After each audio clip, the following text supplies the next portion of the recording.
Chucky. And I'm your friend to the end. Heidi fucking ho. Ha, ha, ha.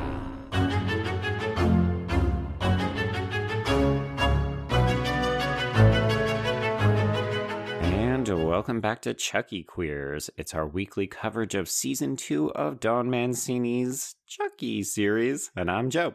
And I'm Trace, and we're discussing Season 2, Episode 5, Doll on Doll. And oh boy, we get some dolls in this episode, y'all, and it is paying off lots of loose threads from the past 2 decades. Yeah, it's pretty wild. But before we go any further, Trace, we do need to issue a very important correction. Yes, folks, we are aware that we totally effed up Lachlan Watson's name and definitely called them Lachlan Monroe last week. So thank you to everyone who was kind and or amusing in their corrections. I was especially fond of the folks who attached side-by-side pictures to make sure that we knew how very different the two Lachlans look. It's really embarrassing too because I was the one that edited that episode, which means I didn't even catch it in the edit. It's so bizarre because Lachlan is not a very common first name from what I know. So yeah, it's pretty hilarious that we were like, oh, well, these Lachlan people are all interchangeable. It's like, no, one is a character actor with a ton of credits to his name, but is very distinctively an older white male gentleman. And one is a non-binary actor that we have definitely seen in the Chilling Adventures of Sabrina and a bunch of other things like the Queer for Fear panel back in the day and so on. It's like, oh wow, we're just big dummies, aren't we? Well, I have to piggyback onto this because if y'all listened to last week's minisode on this, on the Death on Denial episode, you will have heard that me gush about the constant use of the score from the movie Clue in that episode. Yeah, that was disappointing, huh? Yeah, so, okay, everyone. So, we talked about this a bit. We get these episodes as screeners, and they have unfinished effects. Like, we are seeing the puppeteers, like, do the puppets in their green bodysuits. Yep. I assumed that because we had heard other film scores like in episodes, that would be what it is. Apparently, it was just a temp score because I did rewatch the episode that after it aired, and all of that score from Clue was not in the episode. It was removed. So disappointing because it was really inspired. It worked really well. Folks. It did work really well, but nevertheless, I get it's maybe a rights issue or something. So maybe whatever. Yeah. I will say, coming back to this week and thinking about the titular doll-on-doll action, watching this with the puppeteers, this big opening fight scene between Hulk Chucky and Good Chucky, oh my god, folks, I can't even say, but I really hope that if we're getting physical releases for these, like especially this second season, I really hope they include this as extras because it is so goddamn delightful watching these puppeteers do a fight sequence. Yes, but also let's talk about this, right? So I'm calling him Hulk and I'm calling the other one Good Guy. Like that's just how I've been writing them in my notes. Yeah, that's how I'm doing it too. We have a literal good guy Chucky. Joe, do you think that he is actually good or is he just fucking with them? I actually do think that he's good because he's had numerous opportunities to make a big play. Now, I do think that he could be corrupted and brought back to the dark side given something that either undoes the aversion therapy or maybe if he just falls in with maybe the Colonel or some of the other Chucky dolls. But I think for now, good Chucky is good. There is so much plot, like forward momentum on the plot in this episode. Like we are barreling through stuff. We don't have just one plot going on, right? We have the Tiffany and Glen Glenda stuff. We have the kids in the school. And I think this really works. I'm curious, Joe, did this episode work better for you than last week's did? Well, last week's is not comparable. It was such a weird standalone, and we had a good laugh at that. I was happy to see that the fan reaction was quite positive, so more people seem to be enjoying it than me, who was on a bit of the struggle bus. I will say this season isn't quite gelling for me. And you and I briefly talked about this offline, but I feel a little disconnected as though the show doesn't entirely know where it's going. I get a glimpse of where we might go in the future now that we've got the reveal of the Colonel, but I'm still just not quite connecting with everything. And that's frustrating because I think I'm the one that's on the outs. Like, more people seem to be having a lot of fun. I think you're right, but is it because you're looking maybe for more? Because I'm just spitballing here, because I do feel like, I mean, with last week's episode and this week's episode, like, we are acting as a sequel to Seed of Chucky here, and I'm just wondering if maybe the tone of that mixed with the more genuine, sincere tones from last season, especially with Jake and Devin, Right. if it's maybe not particularly, because you keep saying, oh, like, I don't know where it's going, but in this moment, outside of the fact that, we don't know where it's going, is it just like not, like, are the tones not meshing well for you? Is it more of, does this feel like more of a Frankenstein's monster of a season to you? Maybe a little bit. I think we spent a lot of season 1 anticipating our legacy people or getting just little tasters of them. And that did feel like, as a result, we were getting to spend just more concentrated time with the teens. But I also felt like I at least understood, okay, the threat or the thrust even of that season was the kids versus Chucky. And this season, it's a little bit of, so what are we doing at the school, and where are we going with Jennifer Tilly / Tiffany Valentine?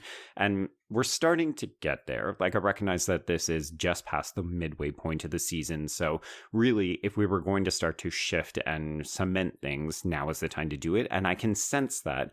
But yeah, just some of the plots just feel a little aimless to me. Like, this whole episode in particular, it's a lot of Jake and Devin miscommunicating and just not being very good at their relationship. And it's fine, but it also feels like we're treading a bit of water. And then I also kind of feel that with the Glen and Tiffany / Jennifer Tilly stuff, where we're having these conversations, but we're not really doing much with them.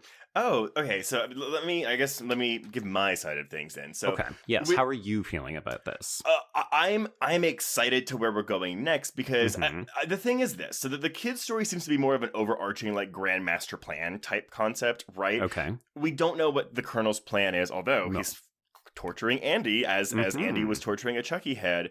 I don't know what's going on with these doll corpses that are hung up all over here, but it's very, like, Gretel and Hansel-y. Yeah, and it looks great. I mean, I'm just imagining how much fun the production designer had on set that day, being like, my day is filled hanging doll parts from trees. But to me, no, I mean, I guess I'm not so concerned as to where is this going so much as I will say that, yes, the Jake and Devin stuff, I think it's fine. I don't know if I fully buy this rift between them, because of I am enjoying the interactions between Jake, Nadine, and Chucky, and that this gives time for now Devin to have more screen time with Lexy, and they can bond. So we're kind of like turning these two sets of kids against each other. But at the same time, we're also what I also loved is that we also, like, kind of put the kibosh on Lexi's pill popping thing, because we get this amazingly sweet moment between her and Nadine. So again, I really enjoyed all the character work, even if I don't fully... You don't fully buy into the conflict between Jake and Devin. Yes, I feel like, but at the same time, I'm like, well, they're kids, maybe, I don't know. Like, they have really hard lives right now. For sure, yeah. And Lexy is good at verbalizing, things are not great with the two of you, but you love each other, like, you just kind of need to get over it, and that's all good. Full agreement with you that the Lexy Nadine scene in the bathroom was on par with some of the best Jake and Devin stuff in season 1. Like, true, authentic emotion, great rapport between these two actors, just like all around A+ scene right there. My struggle, I think, with the Devin Jake stuff is that it feels like a season 2 of a romantic pairing on a sitcom, where we finally gotten the characters together and now we don't know what to do with them anymore. So we need to interject artificial conflict. And that's what it feels like. Like, I fully understand where both characters are coming from, but it isn't playing out. It isn't convincing to me. Like, I feel like Devin should know better, because he should be able to trust what he's seeing and experiencing. And or we just need to spend maybe a bit more time with these two, because every one of their interactions has been super brief, and then one of them stalks off. Yes. And so I agree with you, because yes, the whole, like, we're going to get them together and then break them apart in season 2 because we have to have conflict. I normally do hate that. And it feels very cheap and lazy. I think just because it's not a silly thing. It's specifically about a Chucky doll to me, Right. and that to me makes it an easier pill to swallow. Okay. The Tiffany stuff. By the way, welcome back Jennifer Tilly as the doll. Right? That's unexpected. Being held in a giant bird cage. Making her, she was winning her money for online poker, and she was responding to all of her own fan mail, and she is getting paid in chocolate. Okay, enough exposition. Yeah, and so Still so meta, very delightful. but I really liked this because compared to the Jake and Devin stuff. So again, like, because that's more of a big grand scheme thing, whereas this seems a bit more intimate. So maybe it's not, like, where is this tying into the main season? I mean, clearly we will get back to Glinda and Kyle. Like, those will come in because that's where we're going next week. Sure. But this seems more like a personal journey for Glen and Glinda as they are rediscovering their identity. And I really, like, the moment when they pull out the Glen Glinda doll, I was like, oh my God, this is awesome. And my prediction, my hope that Meg Tilly would remain a character kind of stayed true this week until they murdered her a la Psycho. Because did you see the Chucky Goes Psycho poster? Yeah, I sure did. And I'm still frustrated that we're not going to actually get to see some of these scenes or even a trailer or something from one of these films. I'm still holding out hope, a la Scream and Stab. But I definitely thought of you when Meg Tilly bought it. And, well, I feel like we could all see the writing on the wall the minute that they sort of forced their way into the room. And it was like, oh no, we're probably not going to kill Glen. Meg Tilly seems fair game. It was a little disappointing that it felt like we didn't give her a bit more to do. I kind of agree. However, I mean, look, so, the Chucky Goes Psycho poster is homaging Psycho with that awesome tagline, terror reaches new heights. Then we kill Meg Tilly in a scene edited reminiscent of Alfred Hitchcock's Psycho. Right. And adding an extra layer of the meta is that Meg Tilly is in Psycho too. So I really just thought this was really, really, really fun. Oh, sure. Yeah, it's definitely fun. I think I felt that too much of the Jennifer Tilly stuff has been wink, wink, nudge, nudge. Like, even I know that you've been really enjoying the recurring bit that she just sits around and watches Liar, Liar. So funny.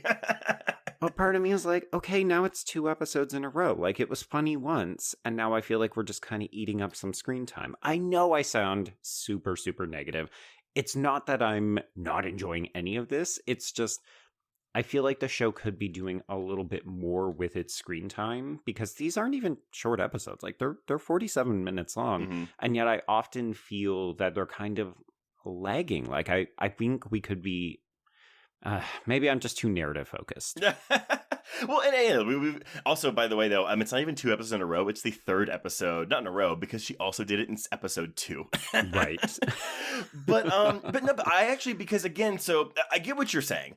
Once she gives Glinda the doll, and I don't know, there's just a moment between Tilly and Lachlan Watson that I really liked. It's really good. Well, because we've been seeing Tilly as Tiffany go very broad with her performance this year. And I don't have a problem with that, but I do think that, and I think it works in last week's episode. Yes. But I like seeing her tone it down a bit this week. Yes. And also, I liked the Tiffany. I'm sorry, God damn it. I know, it's hard. I liked Jennifer Tilly as the Tiffany doll because she has a different vocal inflection, and it's showing that she really has made this character out of Tiffany, which again, I'm a little conflicted because I don't think it's the same kind of femme fatale that we had in Bride of Chucky, and it's going into more this like over the top caricature that we had in Seed of Chucky.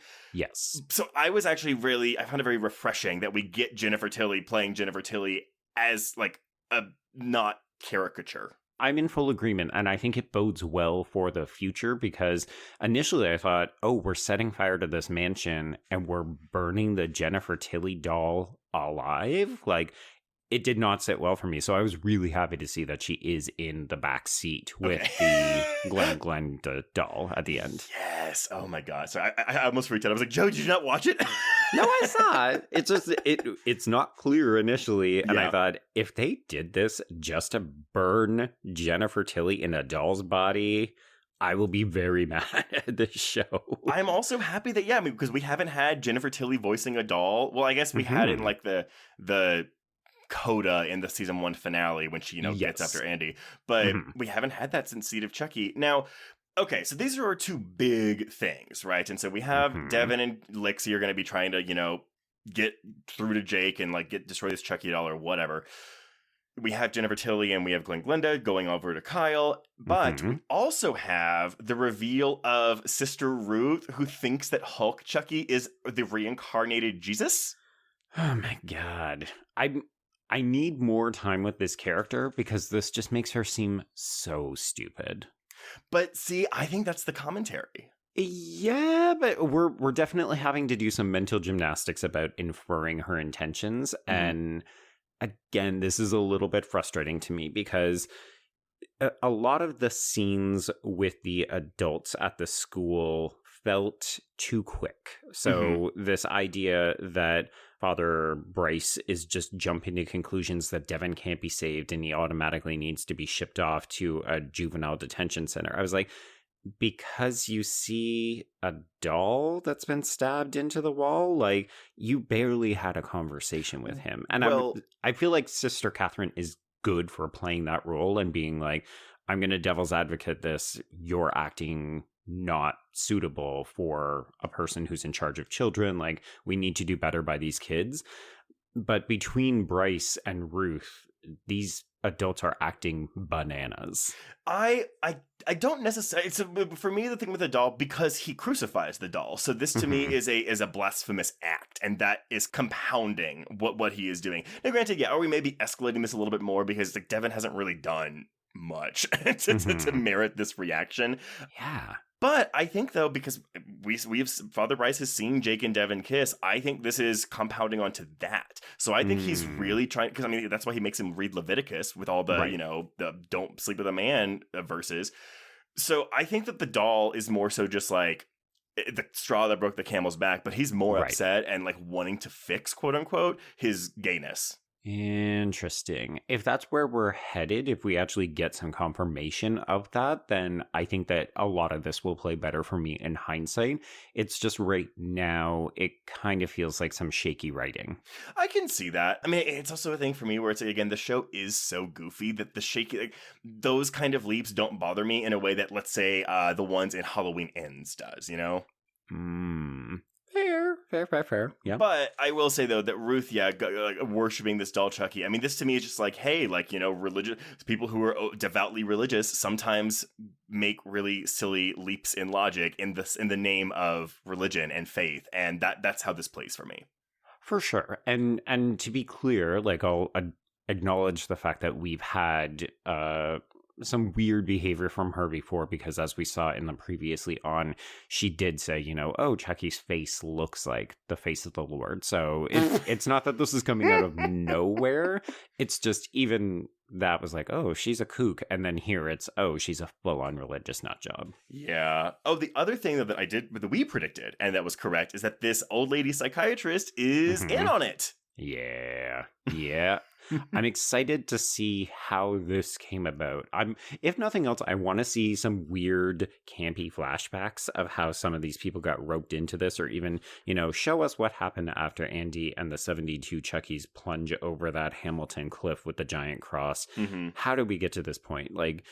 If nothing else, the show is really good at tying everything together in ludicrous ways. So I almost want more bananas energy if this is really where we're going to be going. Well, that's what we had last week, Joe. But that was a weird standalone. I want ludicrous action that also advances the season-long arc. I mean, stylistically, it is a standalone episode. That episode is shot and filmed and edited unlike any other episode that we've seen thus far. But it does push forward the narrative. A little bit. We'll see if Meg Tilly's death sort of ends up contributing to anything. I mean, again, we have all this stuff with the Glen and Glenda, freeing Nika and getting to Kyle, and even though we don't know, I guess you could argue it's not pushing the plot forward because we haven't seen what happens after that yet. But to me, that is what that is. Oh, sure, yeah. It's definitely contributing. I'm just eager to see where it's going to go and if it's going to feel earned. Everyone, we will do a what did we think of the season as a whole after the finale airs. Don't worry. I mean, I think we did that in episode 8 of the first season as well, right? Like what worked and what sort of didn't, now that we had seen the whole picture. For sure. Absolutely. And again, when it comes to reviewing episodically, that is just the crutch that we have to go on. It's true. Yeah. I mean, I remember vividly having some struggles with the first season in a couple of different places. And then overall, the season came together well. Yeah. Well, nevertheless, though, to play your side, I do think that the first season was a bit more streamlined in its narrative, whereas this does seem to be like, oh, we have a lot of elements, and I hope they come together in the end.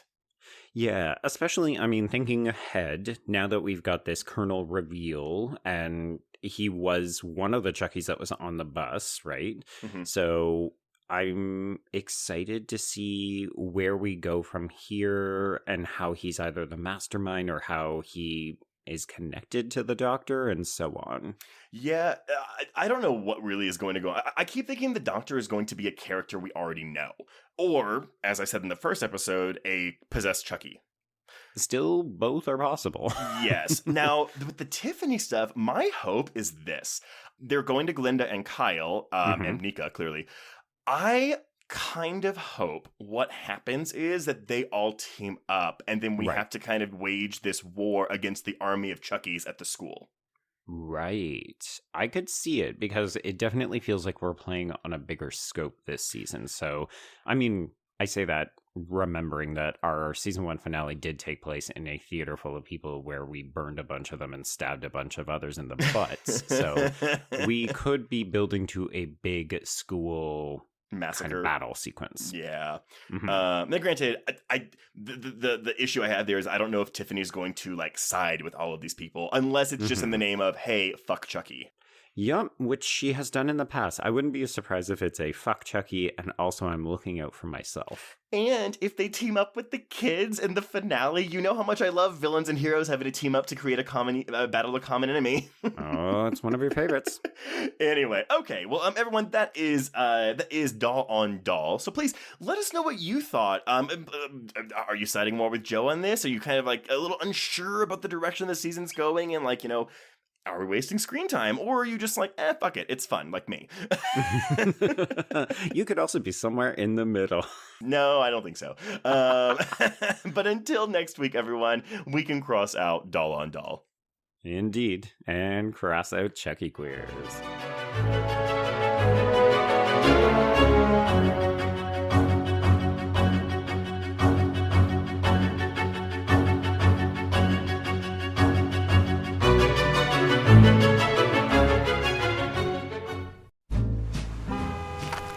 Atlas Avenue, a long stretch of road that encompasses everything the city of Kennett Heights has to offer.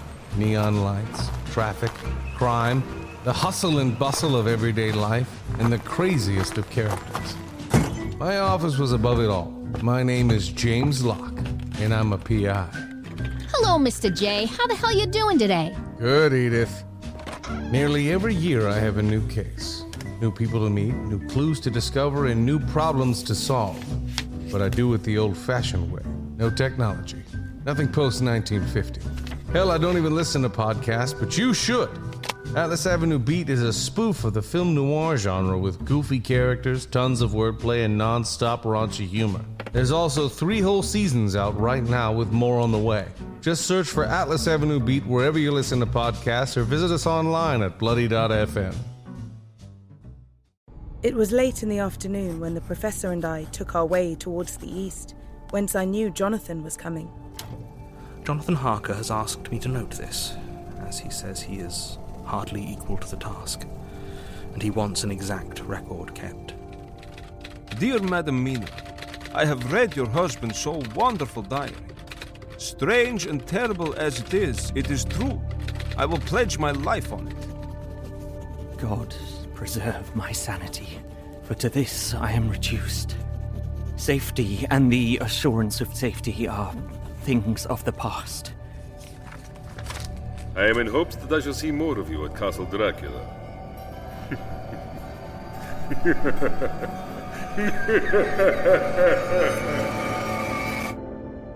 Listen to Regarding Dracula wherever you listen to podcasts, or find us online at bloody.fm.